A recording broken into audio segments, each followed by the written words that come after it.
அதாவது பெலகாவியில் உங்களை வியப்பில் ஆழ்த்தக்கூடிய அற்புதங்கள் இருக்கிறதா, அதை பற்றி தான் நாம் இன்றைக்கு பார்க்க போகிறோம். கர்நாடகாவின் வடக்கு பகுதியில் மகாராஷ்டிரா மற்றும் கோவாவின் எல்லைகளுக்குள்ள அருகில் அமைந்துள்ள பெலகாவி பழைய பேர் இப்போ பெல்காமம் பசுமையான இயற்கை எழிலும் வரலாற்று சிறப்பும் கொண்ட ஒரு அழகான நகரமாக இருக்கிறதா. நீங்கள் பெலகாவிற்கு செல்லும் போது கண்டிப்பாக கண்டு ரசிக்க வேண்டிய முக்கிய இடங்கள் என்னன்னு சொல்லி தான் நாம் இன்றைக்கு பார்க்க போகிறோம். ஃபர்ஸ்ட்டு பார்த்தீங்கன்னா பெலகாவி கோட்டை. இங்கே பார்த்தீங்கன்னா நகரத்தின் மைய பகுதியில் அமைந்துள்ள இந்த வரலாற்று சிறப்புமிக்க கோட்டை 13ஆம் நூற்றாண்டில் கட்டப்பட்டதாகும். வட்ட வடிவ அமைப்பை கொண்ட இந்த கோட்டையை சுற்றி ஆழமான அகழி அமைந்துள்ளதா. கோட்டையின் உள்ளே பழங்கால கோவில்களும் மசூதிகளும் அமைந்துள்ளன. மகாத்மா காந்தி பார்த்திங்கன்னா சுதந்திர போராட்டத்தின் போது இங்குள்ள சிறையில் சில காலம் அடைக்கப்பட்டிருந்தார் என்பது தான் இதன் வரலாற்று சிறப்பாக இருக்கிறது. அடுத்தது பார்த்திங்கன்னா கமலா பசாதி. அதாவது பெலகாவி கோட்டையின் வளாகத்திற்குள்ளேயே அமைந்துள்ள ஒரு அற்புதமான சமண கோவில் இதுவாக இருக்கிறதா. சாளுக்கிய கட்டிடக்கலை பாணியில் கட்டப்பட்ட இந்த 10ஆம் நூற்றாண்டு கோவிலின் முக்கிய சிறப்பம்சம் இதன் கூரையில் செதுக்கப்பட்டுள்ள பிரம்மாண்டமான தாமரை மலர் வடிவமாகும். 72 இதழ்களை கொண்ட இந்த தாமரை செதுக்கல் பழங்கால கைவினை திறனுக்கு ஒரு சிறந்த எடுத்துக்காட்டாக இருக்கிறதா. அடுத்தது பார்த்தீங்கன்னு சொன்னால் கோகாக் அருவி. பெலகாவியில் இருந்து சுமார் 60 கிலோமீட்டர் தொலைவில் உள்ள இந்த அருவி வட கர்நாடகாவின் மிகப்பெரிய பிரபலமான ஒரு இயற்கை தலமாகும். அதாவது பார்த்தீங்கன்னா கடக் பிரபா நதி ஒரு பெரிய குன்றில் இருந்து சுமார் 170 அடி உயரத்தில் இருந்து குதிக்கும் காட்சி பார்க்கறதுக்கு அமெரிக்காவின் நயகாரா அருவி போலவே இருக்கும்.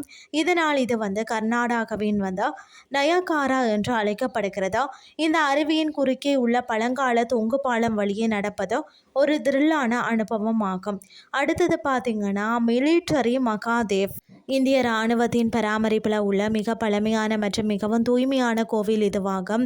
பழமையான புல்வெளிகள், அழகான தோட்டங்கள் மற்றும் பூங்காக்களுக்கு நடுவே இந்த சிவன் கோவில் அமைந்துள்ளது. அமைதியான சூழலில் ஆன்மீக அமைதியை தேடுறவங்க மற்றது குடும்பத்துடன் மாலை நேரத்தை கழிக்க விரும்பியவர்களுக்கு இது மிக சிறந்த இடமாக இருக்கிறதா. அடுத்தது ராஜ்கான் ஸ்காட் எல்லூர்.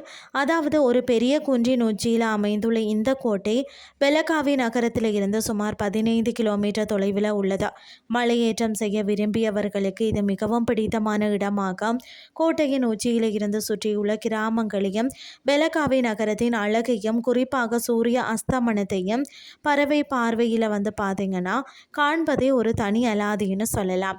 மற்றது கிட்டூர் கோட்டை, மற்றது அரண்மனை. பெலகாவியில் இருந்து சுமார் 45 கிலோமீட்டர் தொலைவில் அமைந்துள்ள கிட்டூர் சுதந்திர போராட்ட வரலாற்றில் மிக முக்கியமான இடமாகும். ஆங்கிலேயர்களை எதிர்த்து வீரப்போர் புரிந்த புகழ்பெற்ற அரசி ராணி அதாவது சென்னம்மா வாழ்ந்த இடம்தான் இதாம். தற்போது சிதைந்த நிலையில் இருந்தாலும் இங்குள்ள தொல்பொருள் அருங்காட்சியகம் பழங்கால ஆயுதங்கள் மற்றும் வரலாற்று சின்னங்களுக்கான சிறந்த இடமாக இருக்கிறது. பெலகாவிற்கு செல்ல அக்டோபர் முதல் பிப்ரவரி வரையிலான குளிர்காலமும் அல்லது அதாவது கோகாக் அருவியின் முழு அழகுக்கான பருவமழை காலமும் ஜூலை செப்டம்பர் மிக உகந்த நேரமாக இருக்கிறது. உங்களுக்கு வரலாற்று இடங்களை பார்க்கறதுல ஆர்வமா அல்லது இயற்கை எழில் கொஞ்சம் அருவிகளை ரசிக்க பிடிக்குமா? அதற்கேற்ப உங்களுடைய பயணத்தை அந்த திட்டத்தை அமைக்கலாம். எப்படி திட்டமிட்டாலும் இந்த பயணம் இனிமையாக அமையும். இன்றைய கிறிஸ்டி உங்களுக்கு பிரயோசனமாக அமைஞ்சிருக்கும்னு சொல்லி நானும் நம்புகிறேன். இதே மாதிரி மற்றும் ஒரு கிறிஸ்டின் வேலை உங்களை சந்திக்கிறேன். நன்றி.